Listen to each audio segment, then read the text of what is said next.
Whoa. Preparing to live stream your meeting. I should put more of Narnia behind me. Yeah, you're Narnia South now. All right, looks like we are up live on Facebook. I'm just confirming. So again, Facebook, if you guys are watching us, I hope you guys are. Happy Sunday. Yeah, looks like we're up and running.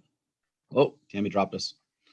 And just remember, we're on Zoom, guys, so it will take a moment for me to always confirm what's happening on the Facebook. So feel free, guys, to chime in there, and I will report back to Tammy as best possible, because I know she's definitely not seeing. But she is showing us her new. We have Narnia West in Rory, and now we have Narnia East in Tammy. Yes, my spring, Narnia spring. You know, all I see really, Tammy, is a whole lot of pollen. That's all I'm seeing. Yeah, that's yeah. Luckily, we had a big windstorm come through, and it like blew a lot of it like away. Mm-hmm. So as opposed to it just sort of lofting about in the air, creating a lovely yellow haze, it's relatively clear today. Not that you can tell. Oh, because I'm still. Yeah, I'm in the same boat. We've got the same thing going up here in New England, so lots of fun. So how's your Sunday? It's been a rough start to the tasks of the day, so I'm behind, but it's a beautiful day, temperature, weather-wise, so that's good. Same here. Busy day, productive day. So, and our other directors, Malcolm is doing family stuff. He has some family obligations today. Mr. Miller is playing student. He's in a class, which I'm sure we'll hear about some more next week, maybe. So he said as he retires, quote unquote, he's takes his foot off the pedal. He's going to be doing more of the student role play action and getting into classes and getting back to learning and adapting. So he's happy about that. Yep. Yeah, it's a sort of like a force gun law class thing. I think something along those lines. Yeah, I forget the name of the organization. I'll have to find out tomorrow. So should be cool. It's supposed to be very good. So before the call, we started talking a little bit about multi-day. So yep. So I put a meme up about, you have a quote from your mall walk, the idea of looking for the normal in abnormal circumstances. And we had a great quote from somebody asking about how do you judge normal in shifting days, right? Obviously, we have everywhere from, the culture from when I was growing up is different from the culture from where my younger students are growing up. And that's a long-term progression of change. And then we have some rapid societal shifts in, 12 to 18 months. Or less, depending upon where you are and what's happening. So you were saying some brilliant statistical stuff about how to judge and regression to the mean, and I will let you chat now. And we were just, it was off of that conversation of how do you establish what normal is or judge normal, because humans are, because there's just so much happening between COVID and the, increased assessment of, our, at least in the US, our cultural attitudes about equality and equity and justice and all that kind of stuff. And so lots going on for humans and the pollen. So the, so it's like there's a natural tendency, I think, at least for me, to want to go to let's look at what establishes normal, and we have a statistical establishment of normalcy, which is, things that trend towards the mean on that standard deviation within the bell curve of the universe. And that you have the whatever it is, 48 point something percent. Or 52. I can't now. I've lost the numbers. I used to have this like imprinted in my brain. But you have the the line straight down the middle of the standard bell curve, and then you have your two initial standard deviations on either side, plus and minus, and that's that range of normalcy.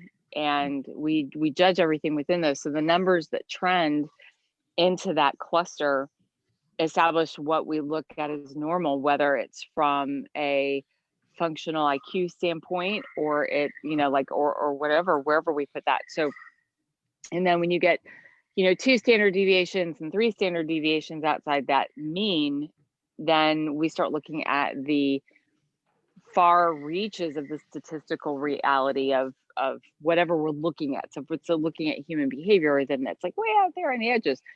So people who are true Mensa intellect, way over there on the positive end of that standard bell curve where it's like flattening out into infinity.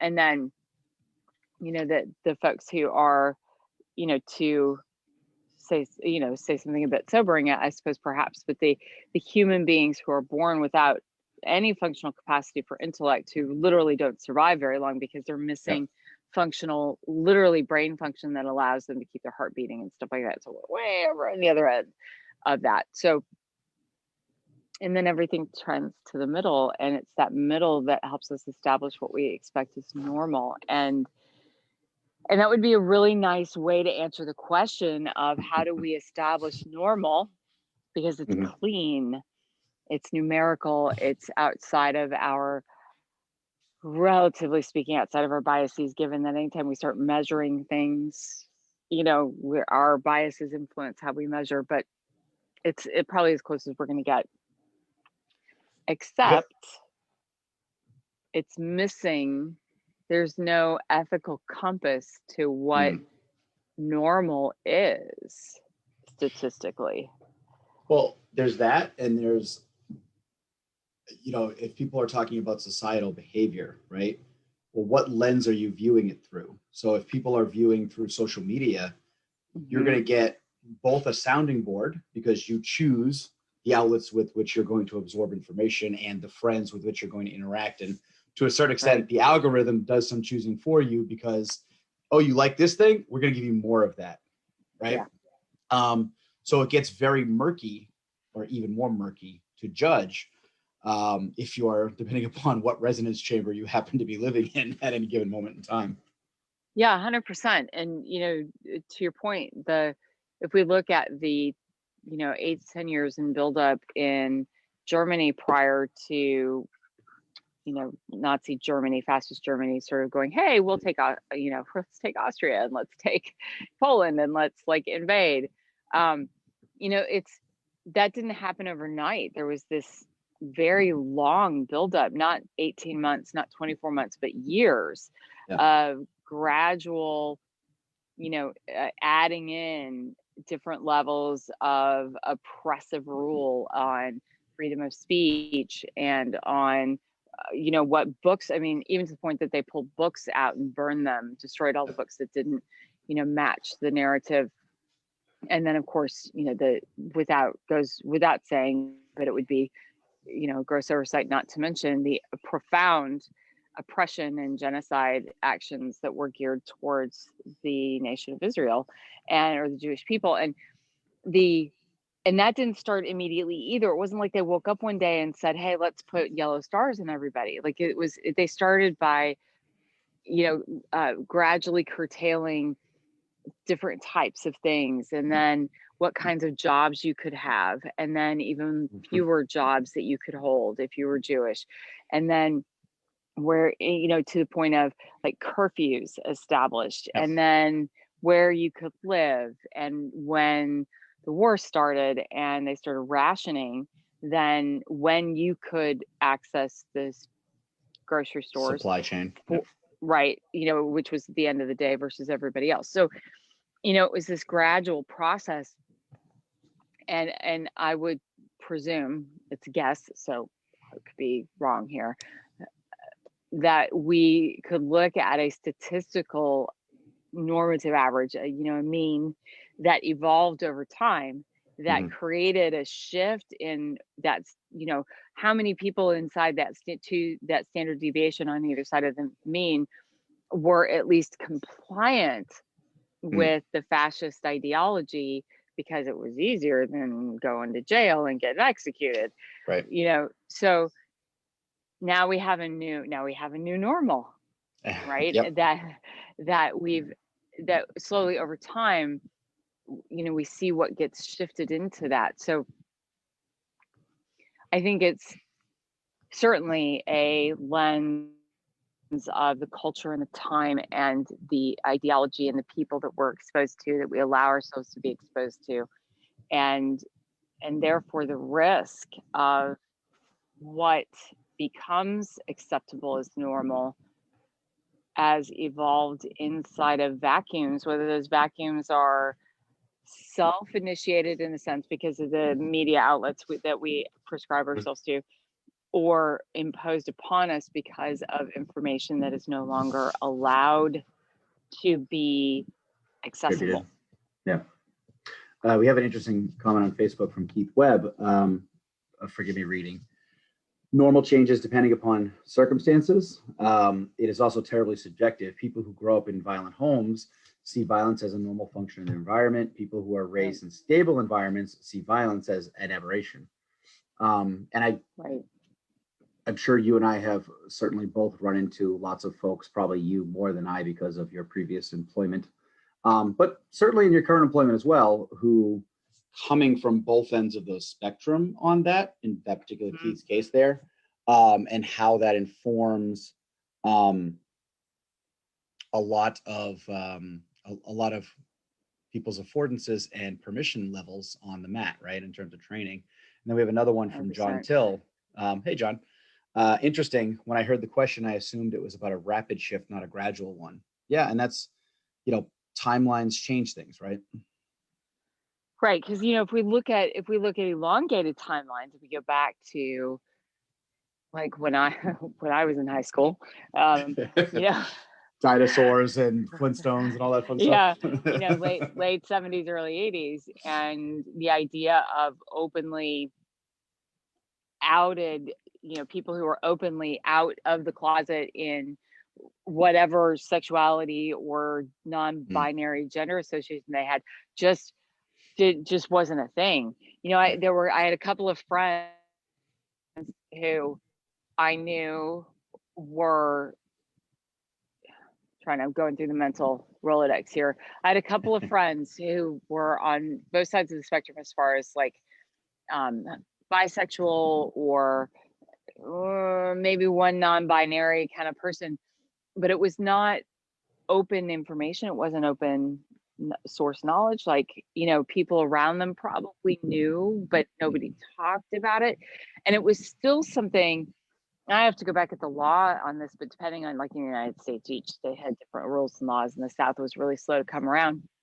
But there were a lot of states where it was still essentially illegal to engage in what we would generically reference homosexual activity.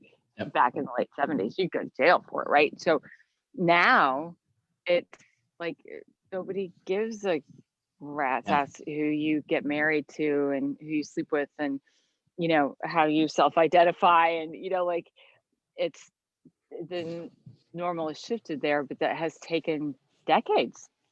Well, and to that point, the normal has shifted now and here.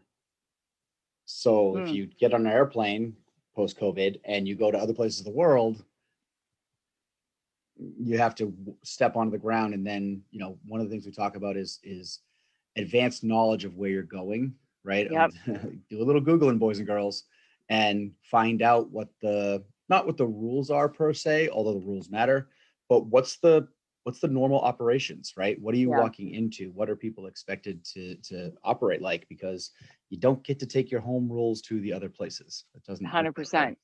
Yeah, and that so that goes to the question about, like, I think this was the one that you were pulling from out of the how do we decide? And I don't have an answer for this. How do we decide what we allow to trend into normal? Because I think it's fantastic that we allowed to trend into normal. I mean, not without blood, sweat, and tears, and a great deal of cost that went into creating an open world for people to marry whoever they want to marry, love whoever they want to love. That came at a cost, without question. But eventually the outliers went, it's not a hill to die on, right? Let's move on. How do we make determinations as to what we allow to trend that way, because I think that's a good thing. We should have done that. That we should have done it a hell of a lot sooner than we did. Conversely, I'm not a big fan of fascism. So, would I be good at allowing a slow trend, like, in the 8 to 10 year lead up to fascism being the normalcy in, that portion of Europe leading into World War II, Well, and I was going to say, the timeline shifting, right? As much as I tease you about being the old one, because I can, your efforts with 500 Rising and your shirt that you're wearing that just says, actually, I can, technically you and I are both too young to have seen that battle fought, because it predates us, for women to do whatever the fuck they wanted to do in our country. right. But for, like, I remember my grandmother talking about normality shifting over her timeline, over her life, right? Yeah, and absolutely. My grandmother as well. My grandmother was born in 1900, and she's been dead for a very long time. But she talked about, all the things that she had seen. Like, her mom drove a school bus, which was a wagon drawn by a team of horses Yeah. from the farms into town. Like, that's, I often marvel at, like, how adaptable my grandmother and people of her generation were, that they lived through World War I, World War II, Spanish flu, so many, epidemics, 2 rounds of polio, like the Great Depression and famine and blah, blah, blah. It's like, and the internet. Yeah. Well, so I was just going to say, Tammy, how old were you when you first had a cell phone? Oh, I was an adult. Well, of course you were an adult. They didn't exist. No, they did, but they were like a suitcase, right? Yeah, At the beginning, right? They really didn't. Because I remember when I was young, my dad had a suitcase in the trunk of the car. That was the business phone. You weren't allowed to touch it because it was about $3 million to make a 1-minute phone call. And kids today, quote unquote, not to be the old man, get off my lawn, but this is an interesting problem that I don't have. I had to think about and do some research on how to deal with this, because 10-year-olds on the school bus with smartphones. Holy hell, does normal shift based upon what they have access to compared to what I had access to, right? The only thing I had access to was the oldest kid on the bus. That was the biggest problem, or the most information you were going to get. Yeah. Really, if you think about it, right? So I have had parents ask me, fortunately now this is 8 or 9 years ago where, like, this first kind of came up, but it was like, holy crap, every kid, 10, 11, 12, 13, depending on what their parents decide, are going to have access to the World Wide Webs at all times. And that's going to change normal very rapidly, like very rapidly. So. Yeah. And I think that's a really good point to make right now with everything that's going on is, historically shifts of normalcy took a while because of the transmission of information. It was just, things moved slower, and things move at, the microsecond now. And so, and that may be why there's a sense of sort of perpetuated destabilization in right now, because it's constantly changing. It's like, if it took a while to get a letter that said, hey, this is what's going on the East Coast these days, then you had time, I guess, maybe to catch up. But I think now it's like, I read the news today, and then 5 minutes later there's an update, right? And it's slightly different. It's slightly different from, like, just the whole thing it was in Ontario 2 weeks ago. I don't know, sometime in the last month, because of course Canada's just with COVID, and the Ontario decided they were going to give law enforcement expanded powers, and basically stop anybody for any reason in a car, on the street, walking, if they were outside of their residence, and gave them the power to interrupt humanity right? Because COVID. Yeah. And then by the time I heard about that, it's not like I pay a lot of attention to what's going on in Ontario. Sorry, guys. By the time I heard that happened, it was like 3 or 4 days after they said the decree, you may go forth and, interfere with all of the humans. And then by the time I heard about it, they pulled it back It'd already been because, rescinded. right, because all law enforcement agencies were like, peace out, baby, not doing that. And so then they pulled it back. But, so it's like, so how much that has to add to a sense of perpetuated destabilization, and maybe that's fueling some of this, the comment off of Instagram, this sense of like, is this, are humans trending towards chaos because we do that, or is that just actually perpetuated in what's actually happening right now? Yeah. I think certainly there's social world metrics, there's real world metrics, there's numbers metrics, right? And you almost have to look at where the intersection of those all come together in terms of, again, your point of view, your perspectives, your goals, and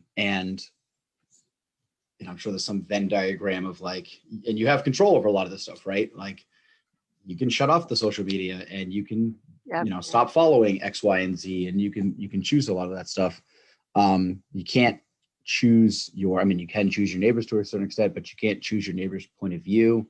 You can't dictate your neighbor's actions. So some of that is beyond your selection. But there is a little bit of self-determination with some of this, right? You moved recently for a reason. And lovely, look at the view that you got as a result. But it wasn't just for the view that you moved for some other reasons as well, to improve your surroundings in your mind. Yep.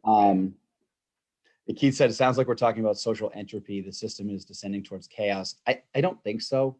I know a year ago I had a lot of friends in Massachusetts calling me about safety and security concerns that they suddenly had that they had never previously had. And so suddenly everybody was a prepper. And I'm like, whoa, give it some time. It'll work itself out. And it did. And I think to a certain extent, is Dan messing with you? Sorry, no, is somebody messing with you? I have a rather persistent carpenter bee. Oh, fun. Doesn't want to go away. So I'm just watching because Arya is trying to bite it, and that's going to be a really bad day if that happens. To be clear, Arya is your dog, not a child. Yes. Yes. Yes. The dog will try and bite the bee, and then all hell's going to break loose. So I just was sorry. I'm sure that looked very interesting. You were. Yeah. Watching the bee. They're big motherfuckers too. Anyway, I don't think it's in an entropy per se, because I have too much faith in human greed to let the systems completely fail. Honestly, I back leading up to the whole Y2K thing, I had a lot of friends who were appalled that we were not doing anything personally in our household to prepare for the Y2K phenomena, that we hadn't prepped. We didn't have massive pantry full of food, and we didn't have a generator, and we didn't have blah blah blah blah blah. And I'm like, look, if all that shit goes, if that all fails, the big picture is terrifying, to the point that the people in the money world, whether we want to say it's Wall Street or finance or banking or wherever we want to go with that, real estate, blah blah blah, they're way too attached to those resources that they have to let the computing system that shores it all up just fail catastrophically. Agreed. And I think, and I think the same thing is true now in many respects. I have too much faith in human greed that we're going to go full social entropy. I don't think it's what will befall us. Certainly, I think it'll be another interesting 12 to 24 months. Agreed. Oh, it's 6, so we got to switch over, and we have Doc Kennedy's in the waiting room. See, I wish if I planned this out ahead of time, I would have invited Doc on. It would have been fun to hear him talk about this stuff. I would have. So one of these days, we're gonna have Doc on the public-facing cohort call. So you guys on Facebook, thank you guys very much for joining us. We have our May cohort starting tomorrow. Actually, I put a post up earlier with this week's topics. I'm excited. I get to go back to being, well, not student. I have to present half the time, but I get to stop being master of puppets and why do you is up. I did thoroughly enjoy, for anybody who hasn't watched it yet, if you're in the cohort, I just posted up the video from yesterday, Tammy and Malcolm riffing for better part of an hour, which was not planned, fun. But yeah, it was a lot. That was a lot of fun. That was a very, very good talk. So anyway, poor Lynn. I still sort of feel like I should go back and you were mean. You were send her flowers. Mean, but, you were mean, but I kind of expected you to do that. So it was all handled. All right, later, Facebook. Bye, guys.